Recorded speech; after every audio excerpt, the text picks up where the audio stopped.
ಈ ಒಂದು ಅದ್ಭುತವಾದ ಕ್ಷಣಕ್ಕೆ ಭಾರತವೇ ಸಾಕ್ಷಿಯಾಗಿದೆ.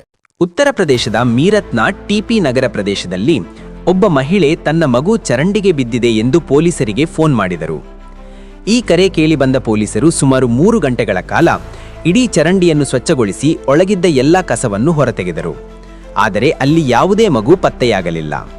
ಕೊನೆಯಲ್ಲಿ ಆ ಮಹಿಳೆ ಇದೊಂದು ತಮಾಷೆ ಎಂದು ಹೇಳಿದರು. ವಾಸ್ತವವಾಗಿ ಆ ಚರಂಡಿ ಪೂರ್ತಿ ತುಂಬಿ ಹೋಗಿತ್ತು ಮತ್ತು ನೀರು ಹರಿಯುತ್ತಿರಲಿಲ್ಲ. ಆ ಪ್ರದೇಶದ ಜನರು ಚರಂಡಿ ಸ್ವಚ್ಛಗೊಳಿಸುವಂತೆ ಸರ್ಕಾರಿ ಅಧಿಕಾರಿಗಳಿಗೆ ಸಾವಿರಾರು ಪತ್ರಗಳನ್ನು ಬರೆದಿದ್ದರೂ ಯಾರೂ ಕ್ರಮ ಕೈಗೊಂಡಿರಲಿಲ್ಲ.